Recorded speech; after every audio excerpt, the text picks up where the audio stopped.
Greetings and a warm welcome to you, the parents. Welcome to Let's Read with NiaTeacher Princess. That is my name, and I am so happy once again to be having you on this platform. I have started the workshops in which we are workshopping teachers and parents on teaching children how to read by spending time with them at least 15 minutes a day, with the main focus being on phonics and or phonemics. Right? Now, if you have listened and if you have watched our previous video talking about teach your child to read in 15 minutes, what was basically happening is that I have actually started a WhatsApp group in which my wish was to continue the classes with parents that had already enrolled onto the program so that we can go step by step with them, teaching and coaching them on the basics of phonics and how these sounds are connected. The phonemic sounds are connected in order to give us the word. Now, the main objective of this particular workshop and or exercises was that we go hand in hand and step by step with the parents, also including material that would have guides and practicing tools that parents could then practice with their children and or learners. And these exercises, as I had mentioned in the previous videos, are aimed at children as young as 2 years old all the way up to adults as old as 60. Or I can even say as old as you are, it doesn't really matter the age. If you are still able to read, if you are still able to understand, and you have a teachable mind still, one is able to go about these classes and learn how to read. Now, I found that going about these processes, it became a little bit of a challenge in that it looked like perhaps the material and or the content that I was then sharing with the parents, it looked like it was perhaps a little bit too much. And this made things a little bit slacky. And as a result, we were not immediately able to grasp what was being taught, because also I have been doing one-on-one check-ins with the parents because we are based in South Africa. And in South Africa, we have 11 official languages. We have English, Afrikaans, Setswana, Sesotho, Sepedi, Siswati, isiXhosa, isiZulu, Chivenda, Shikonga, and what other language did I? Indebele. We also have Indebele. Now, when we take a look at the languages, the vernacular languages that are African languages that I have mentioned it before, basically I'm talking about languages that are not English, right? And I think I can also actually include Afrikaans as a part of those languages. What I then picked up was that when we are doing our phonics practices or phonic sounds, and we were practicing our phonic sounds and saying them in their order, in their form, it was very evident that when we are learning to read using phonics, it is very important, especially us being here in South Africa, to be able to determine that the sound that is spoken or that is then said in the African languages that I have mentioned just now, that are a part of our 11 official languages, excluding English. their phonic sounds will sound different, especially when we're looking at our vowels, A, E, I, O, U. Those specific vowels, because these vowels are important in the English language as well. In fact, I believe that language vowels are important in any language, because without the vowels, we don't really have a word, and we can't really make up a word without having vowels included within that word. Right? So the same is the what I'm talking about is basically the same for all the different languages. Vowels form a part of our language, and they form a part and a meaning of how we will then be saying the word. But now, because in South Africa, our vowels will differ when we are teaching them or saying them within any other language, any one of the official 11 languages, because they are not English, right? So I will give an example, and I will give you an example with the first vowel, A, right? A, when I'm saying it in its alphabetical sense, the vowel sound for A is A, right? Or I could even make a gesture to kind of give you an indication and say A, A, A, A, right? And that is the sound that we use when we refer to the letter A, right? So the letter A and the sound Eh, Eh, Eh. Right? Now, this very sound, if we to teach it within any one of the African languages, Setswana, Sesotho, Sizulu, and so on, as I've mentioned them before, we would not now be saying eh, right, for A. We would not now be saying eh for the letter A as our sound or our phonic sound.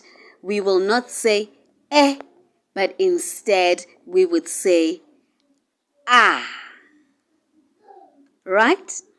I mean, I think a lot of the parents that are now going to participate within this exercise, teaching the children how to read, would remember how back in our school years, when we were taught how to read in our sub A class, the sub A class, which is now grade 1, which is how we started. When we started, our grade 1 was sub A, and our grade 2 was sub B, and then we carried it on from then standard 1, standard 2, standard 3, and all the way up till standard 10, which is grade 12, right? So I'm also giving you a little bit of a history there to give you an indication of where I come from, you know, and where the parents that are in my age group would also have started, right? So now if they remember, they would remember that the teacher would be writing on the board, and we would be following with our fingers in the air, as this would then be teaching us how these different letters looked like and how it kind of felt to write them in the air. And I guess also these were exercises to help us remember, which I really think are quite effective, right? So we had A, E, O, U. A, E, O, U. Right? And then you would find that they will add other letters into those sounds, or those letters into the vowels, to kind of give us an indication that we can still add other words into the word, but we can still carry on with those very same sound patterns. And that initially is how we were first introduced or taught how to read the first time around. So the teacher would then put in the L, and then we would go about the examples as given in the word la, le, li, lo, lu. La, le, li, lo, lu. Right? And these are just examples of some of the ways in which these patterns and the language, the way of teaching, was then introduced to us, right? But now, and actually before I go on to the next point, and these ways and these methods are not necessarily wrong, right? And they alluded more to us learning the language which we were then being taught, which in those days we went to schools or our township public schools, which taught our languages. So if you went to a Setswana school, a Sesotho school, an isiXhosa school, and isiZulu school, and so on and so forth, that's how you then would have been introduced into the concept of reading la, le, li, lo, lu, because that's how we are saying those sounds in our own vernacular language. So those sounds are correct in our African languages as we're speaking them here in South Africa, and the languages that I have mentioned before. But now, it is very important to note that these very vowel sounds, when it comes to learning English, then the whole thing changes. It becomes a little bit more different, right? And then we have to recognize that in the English language, what we know as the African vernacular speaking people, what we then know or what we have been taught as the sound ah, then becomes in English eh, eh,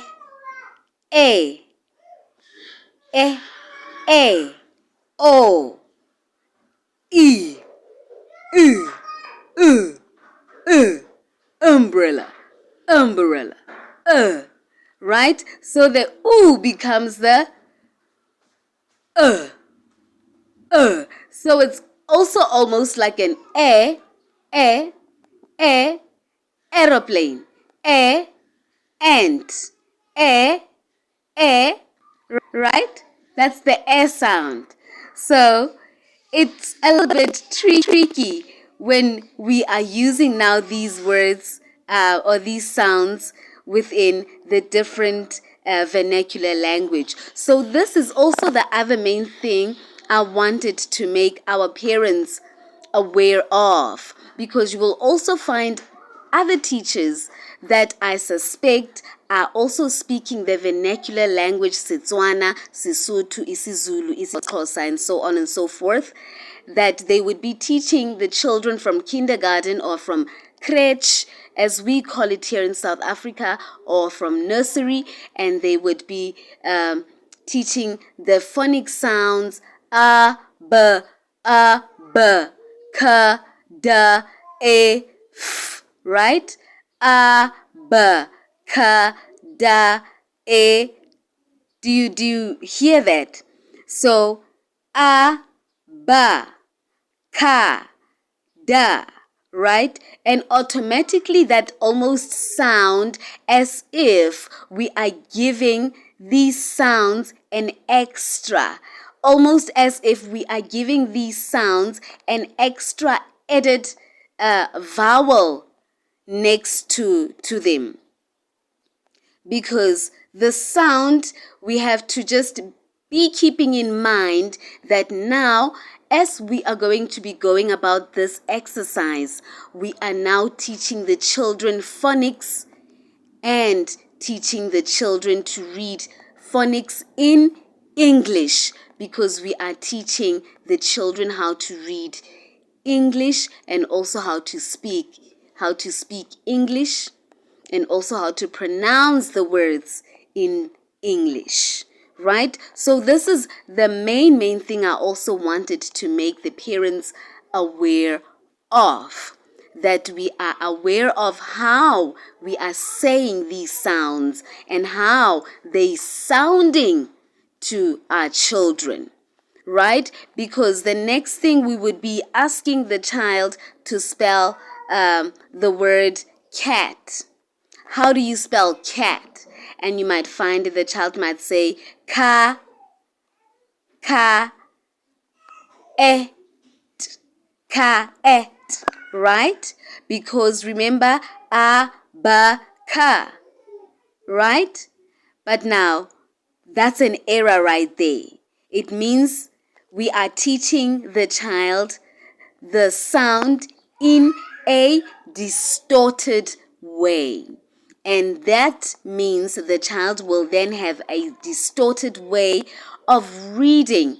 And this is then where the struggle of reading comes in. So let's just quickly go through the correct way of introducing these sounds. B, b, k, b, k, b, k, b, k, d, a, f, g, right? And not ga.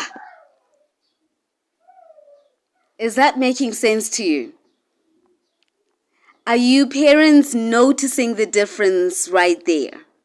Please let me know. Let me know what language you speak. Let me know the sounds as I have been explaining them to you right now, if that makes sense to you what I'm saying. And if you are isiXhosa speaking or speaking isiZulu, if this what I'm talking about is making sense to you. Right? I will really appreciate it. Another one of our challenges was that we also did have parents within the group that were not so good within grasping the English language. And because this workshop is carried out in the English language,